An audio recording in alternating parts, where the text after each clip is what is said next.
कृषि दर्शन कृषि दर्शन कृषि दर्शन कृषि दर्शन कृषि दर्शन कृषि दर्शन। किसान भाई बहनों को झुमकी बहन का तहे दिल से जोहार और साथ ही साथ गंदरू भाई की तरफ से भी किसान भाइयों को नमस्कार। अजी स्वागत तो कर दीजिए अपने कार्यक्रम में। अरे बिल्कुल स्वागत है हमारे कार्यक्रम में हमारे किसान भाइयों को। बिल्कुल स्वागत है आपका हमारी तरफ से भी और पूरी टीम की तरफ से भी। चलिए आपको लिए चलते हैं कृषि समाचार की ओर। नमस्कार, कृषि समाचार में आपका स्वागत है।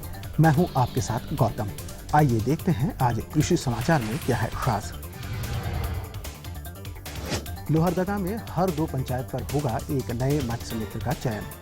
राज्य के किसान वानिकी की जानकारी के लिए ले सकते हैं ICAR पलांडू केंद्र से मदद।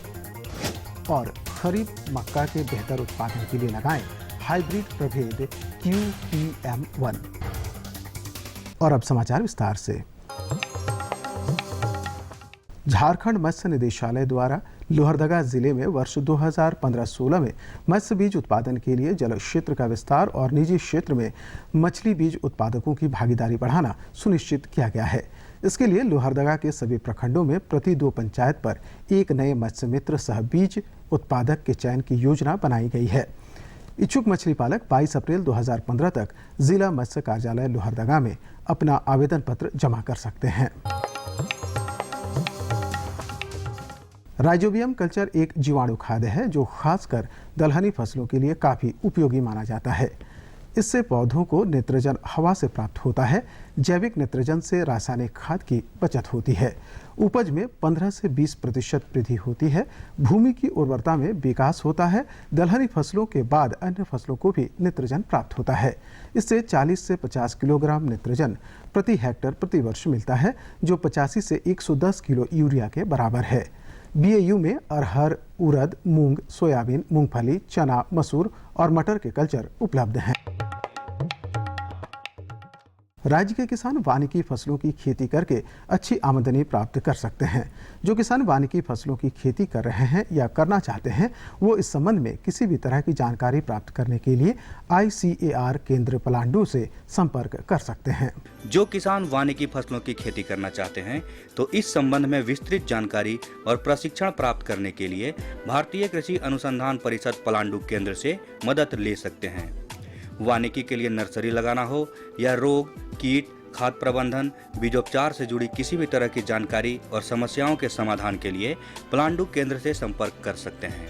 जो वानिकी की फसल के जो मतलब उत्पादन करने के लिए, पौधे तैयार करने के लिए आप चाहे तो यहाँ जो हमारे जो ICAR का जो रिसर्च सेंटर है पलांडू में, आप यहाँ पे हमसे संपर्क कर सकते हैं। और इसके लिए कुछ नहीं, आप आइए, किसी भी दिन आइएगा और जिस दिन ऑफिस खुला हो। अब आपसे फ़ोन पे भी बात कर सकते हैं।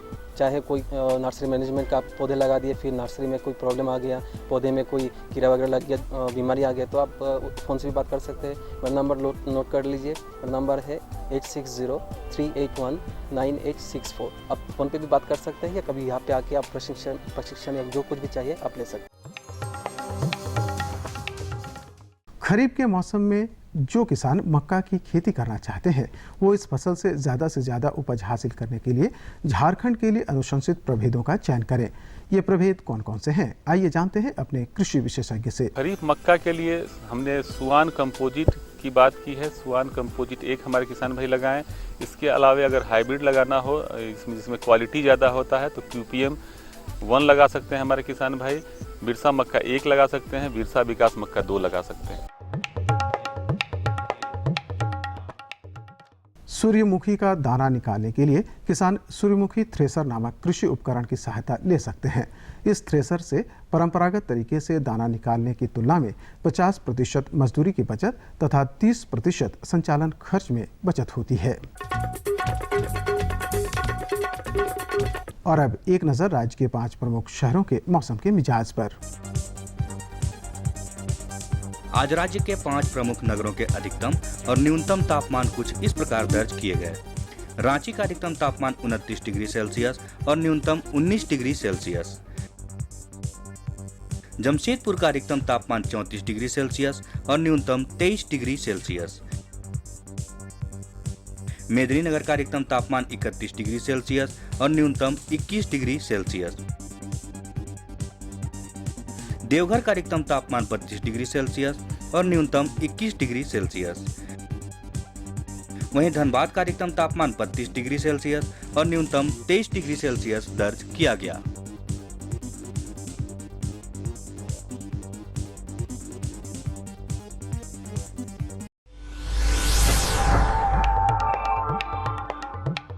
और अब मंडी भाव में आइए नजर डालते हैं अनाजों के भाव पर। आज कृषि उत्पाद बाजार समिति पंडरा रांची में विभिन्न खाद्यान्नों के थोक भाव कुछ इस प्रकार दर्ज किए गए।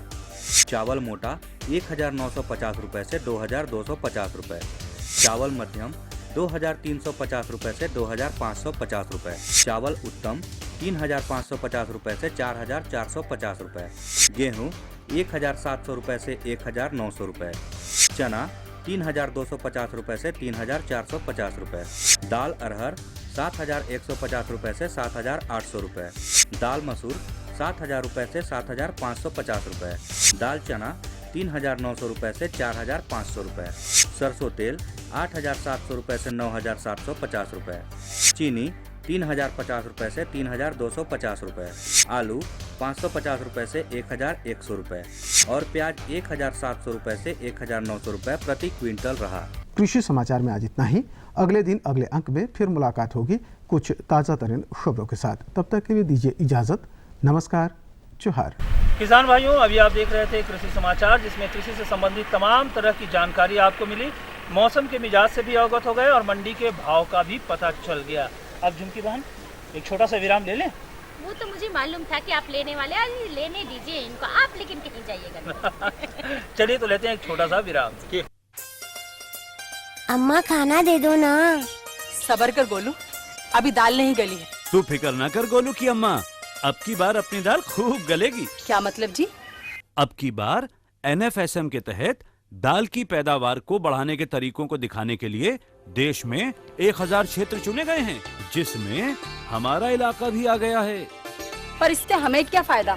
हमें 5 एकड़ खेती के लिए खाद और कीटनाशक के अलावा बढ़िया बीजों की एक मिनी किट भी मिलेगी। इतनी दाल का करेंगे क्या जी?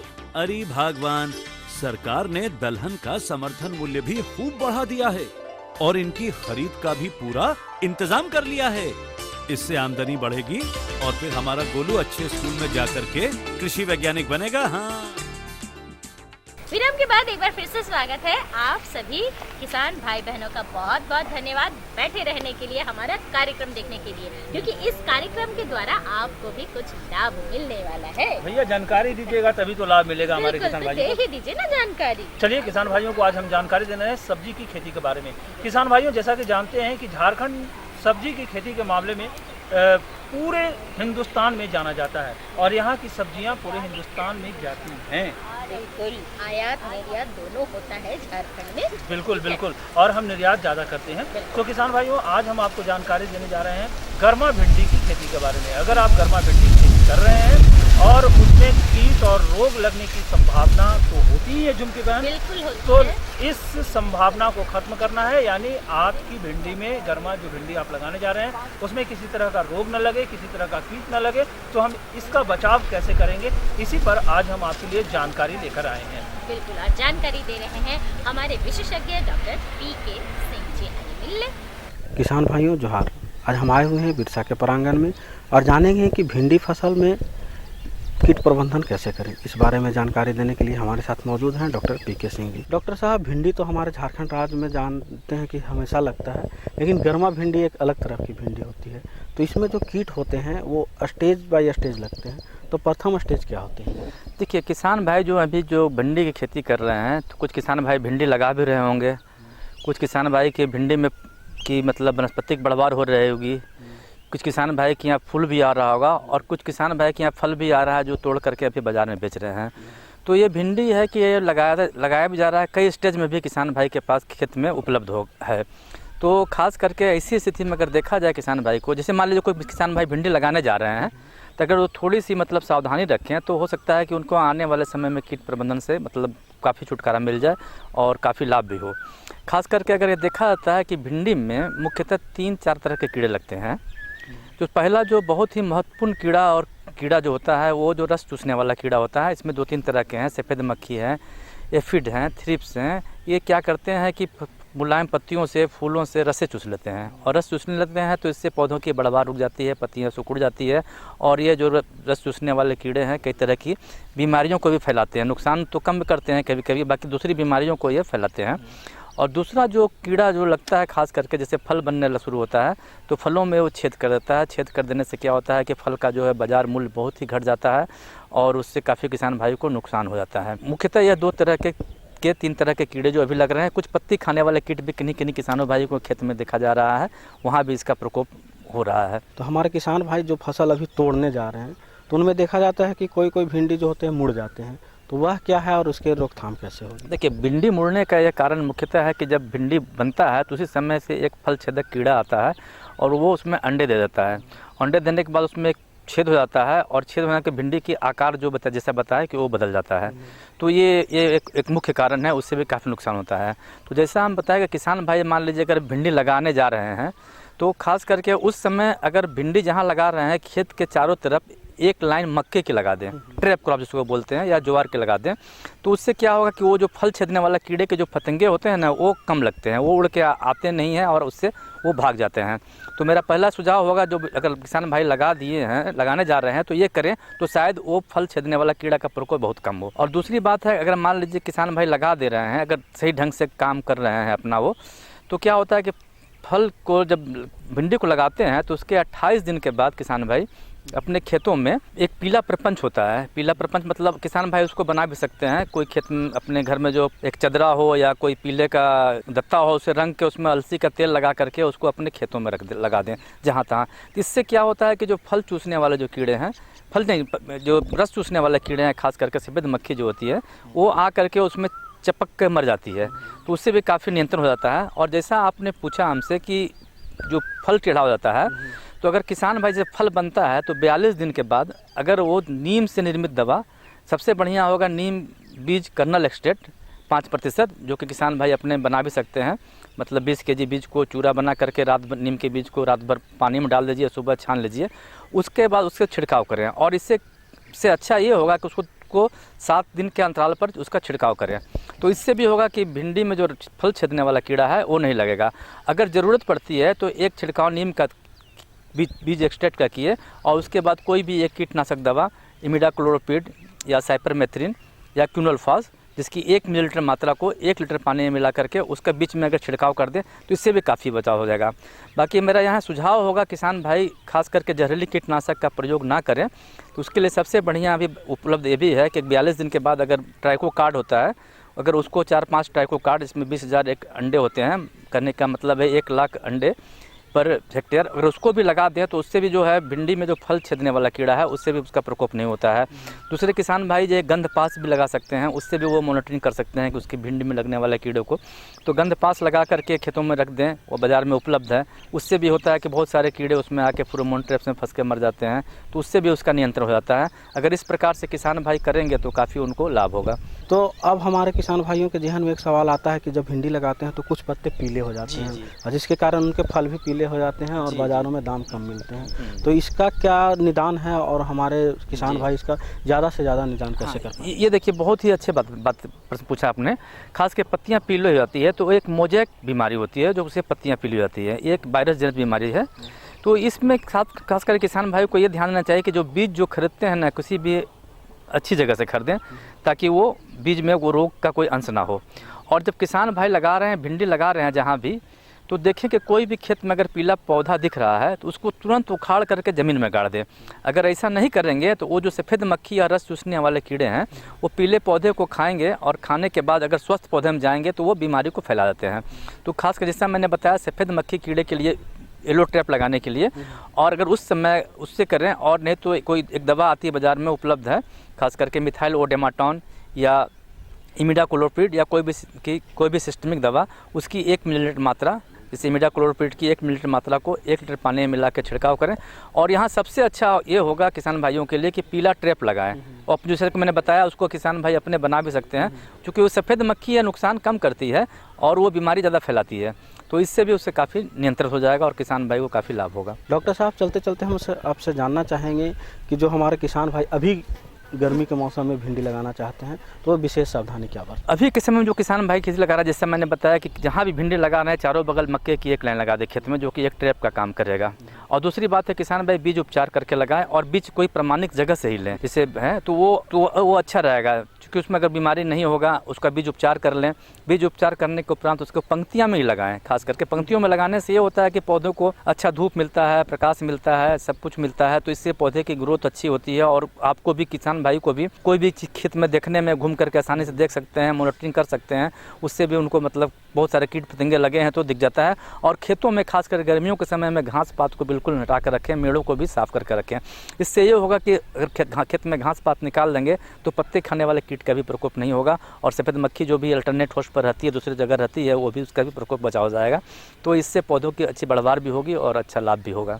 किसान भाइयों, आपको अगर फसलों में कीटों से रोकथाम चाहिए तो सबसे पहले और सबसे ज़्यादा जो महत्वपूर्ण बात है वो साफ़ सफाई की। जिस प्रकार आप अपने घरों को सफाई करते हैं उसी प्रकार खेतों की मेड़ों की साफ़ सफाई रखें।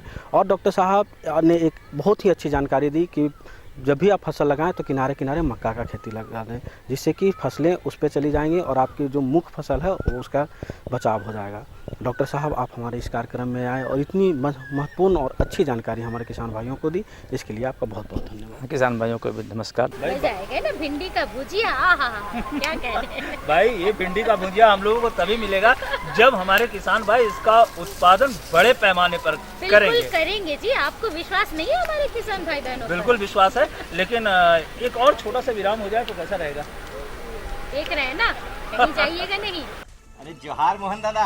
जोहार जोहार सोहन। कहाँ से आ रहे हो दादा? बाजार गया था भाई। लगता है आज पूरा बाजार ही खरीद कर ले आए हो। हैं? अरे नहीं नहीं, इसमें पशुओं का दाना है और फसलों में छिड़कने वाली कीटनाशक दवाइयाँ हैं और साथ में रसोई का सामान है, सब एक साथ। हाँ, अब रोज रोज बाजार जाना मुश्किल होता है ना। अरे सुनती हो? अरे लेकिन दादा, खाने पीने की चीजों के साथ रखकर कीटनाशी दवाओं का लाना खतरनाक हो सकता है। कैसे? दादा, कीटनाशी विषैले होते हैं, इसके प्रभाव से खाने पीने की चीजें जहरीली हो सकती हैं, इससे हमारा स्वास्थ्य खराब हो सकता है। अरे हाँ, ये तो हमने सोचा ही नहीं। विराम के बाद एक बार फिर से स्वागत है हमारे सभी किसान भाई बहनों का, साथ ही साथ स्वागत है हमारे बुधनवा भाई का। जो अरे वाह, क्या बात है, कहाँ से उठा के लाए? कुछ झाड़ फूक करना है क्या? नहीं जून उठा के नहीं लाए, गए थे जंगल। अच्छा, तो जंगल से जून बांस ठीके दिखा तो काट के ले आए जून। चलिए बढ़िया किया, बड़ा काम बढ़िया लग रहा है। तब और बताओ, खेती बाड़ी कैसा चल रहा है? खेती बाड़ी जून तो ठीके चल रहा है दादा, मगर हम सोच रहे थे कि क्या सोच रहा था? अरे हमको पता चला तुम समेकित कृषि प्रणाली के बारे में कुछ जानना चाह रहा था। वो बता दीजिएगा ना। देखो, मेरा बहुरिया भी बोल रही थी कि दादा से पूछ के आइएगा तो घर में घुसने नहीं देंगे। तो आप फोन किए थे ना इनको? तेरा तो बहुरिया, पता था? अरे इसकी बहुरिया से आज हमको मुलाकात हुआ। अच्छा, तो वो क्या बोल रही थी कि समेकित कृषि प्रणाली से मतलब समसामयिक जो सब्जी का खेती होता है उसके बारे में वो जानना चाह रही थी। सोचिए। हाँ, आई डंटा लेके पहुंच गया यहाँ कि दादा से तो आज बोलबे करेंगे। अरे दादा नहीं बोलेंगे, हमारे विशेषज्ञ महोदय बोलेंगे। अच्छा, मिलना है उनसे? एकदम जून मिलना है, जल्दी चलिए। हमारे विशेषज्ञ वीके झा जी से और जानकारी ले लेते हैं। किसान भाइयों जोहार। आज हम प्लांडू के प्रांगण में हैं और आज हमारे साथ है डॉक्टर वीके झा, जो हमें बताएंगे कि समेकित कृषि में जो व्यावसायिक खेती किस प्रकार से करेंगे उसके बारे में आपको विशेष जानकारी देंगे। तो बहुत सारे ऐसे हमारे किसान जो नए हैं उन्हें ये ज़रूरी है जानना कि समेकित खेती किसे कहते हैं। किसान भाइयों, जैसे भी चर्चा हो रही है समेकित कृषि प्रबंधन की, समेकित कृषि खास करके जैसे किसान भाइयों आप एकल फसल करते हैं झारखंड प्रदेश में खास करके, और इसमें क्या होता है कि आपका जो भी नफा नुकसान होता है वो सिर्फ आप एक ही चीज़ पे निर्भर रहते हैं, मतलब एकल फसल पे आप निर्भर रहते हैं।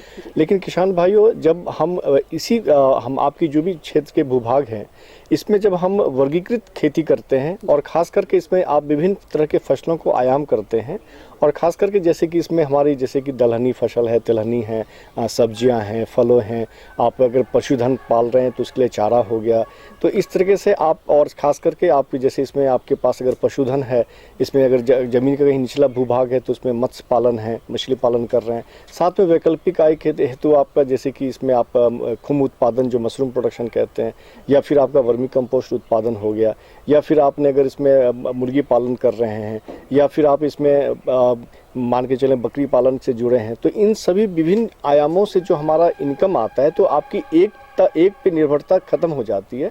और इसमें अगर एक से नुकसान भी होता है तो आपके दूसरे से फायदे की जो है वो उम्मीद रहती है।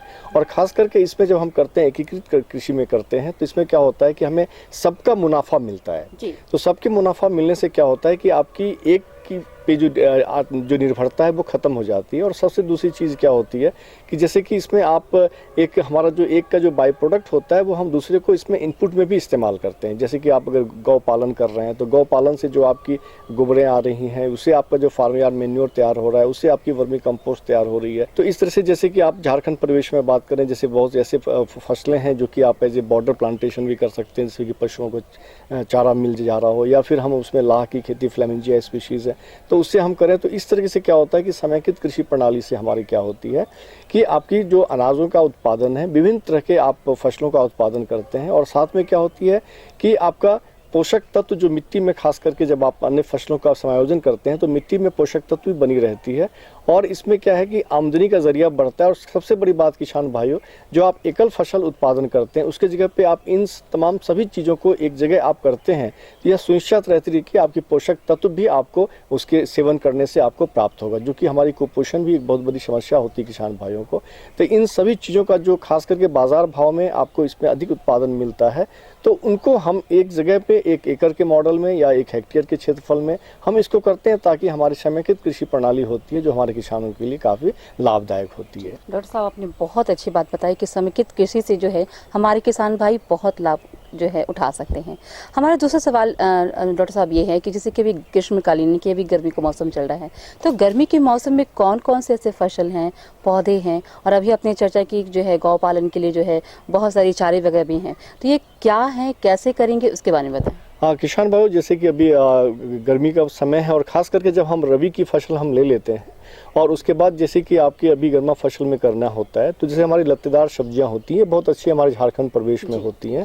और खास कर जैसे आप अगर सब्जियों के अगर क्षेत्रफल आपने अगर उसमें से कोई भी फसलें आपने निकाल लिया हो, तो उसमें आपका खास करके अभी के समय में जैसे लत्तेदार सब्जियां होती हैं, जैसे आपकी कद्दू है, करेला है, झींगी है, नेनुआ है, परवल है, इन सभी की आप जैसे कि यह सभी क्या होती हैं कि हमारी डीप रूटेड होती हैं। तो यह क्या होता है कि आपके मिट्टी में जो नमी उपलब्ध रहती है, जो इसकी जड़ नीचे तक जाती हैं, तो आपको इस समय में करने में आपको क्या होती है कि आपको ये जो हमारे लत्तेदार सब्जियां हैं, इनकी उत्पादन भी आपको अच्छी प्राप्त होगी।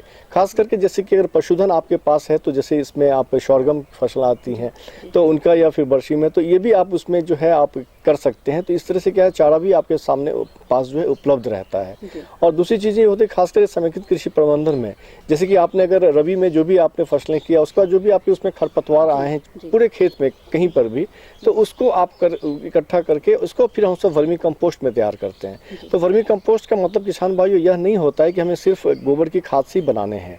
यह एक बहुत अच्छी विधि आ गई है जिसमें कि जितने भी खरपतवार होते हैं उसको हम इकट्ठा करते हैं, और उस पर हम सब जो हमारी गोबर होती है, ताज़ा गोबर होता है, तो उसका हम पानी में घोल बना करके इसके लेयर दर लेयर जो है इसको हम पहले सेमी डिकम्पोज उसको करते हैं। उस पर तब हम केचुआ जो है, केचुआ की जहाँ हमारी पॉली बैग हैं, या आपने सीमेंटेड में किया हो या आपने पीट में बना के किया हो, तो उसमें फिर हम सब इसको 2000 की संख्या में प्रति वर्ग मीटर के हिसाब से हम केचुआ छोड़ते हैं।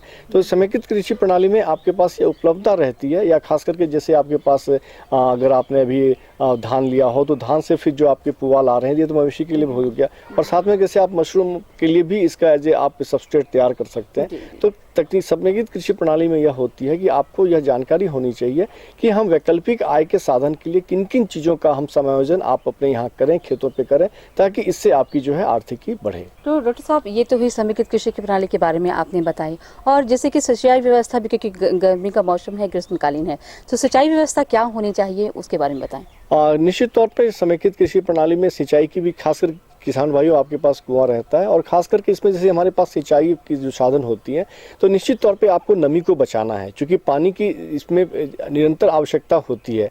तो जैसे कि इसमें किसान भाइयों जैसे कि आपके जो भी बायोमास आए हों या मतलब जो भी आपके जैसे फसल का अवशेष आया हो या जो खरपतवार निकल रहे होते हैं, तो जब जैसे खास करके मैंने अभी लतेदार सब्जियों की खेती के बारे में बताया कि लतेदार, तो उसमें आप जड़ के पास आप जो है तो उसको खरपतवार को बिछा दें ताकि इसमें जो भी नमी आती है तो वो आप जो सिंचाई देते हैं तो वो नमी अंदर रहती है और वो उसको ढके रहती है। तो इस तरह से सूर्य की रोशनी जो सीधे हमारे खेतों में पड़ती है और जो वाष्पीकरण बहुत तेजी होता है तो इसको आप कम कर सकते हैं। और खास करके इसमें जैसे मैंने बताया कि आप जैसे कि इसमें जितना ज़्यादा खास करके गोबर की खाद आप डालते हैं अपने खेतों में तो यह उसमें मिट्टी में जल धारण की क्षमता भी बढ़ जाती है।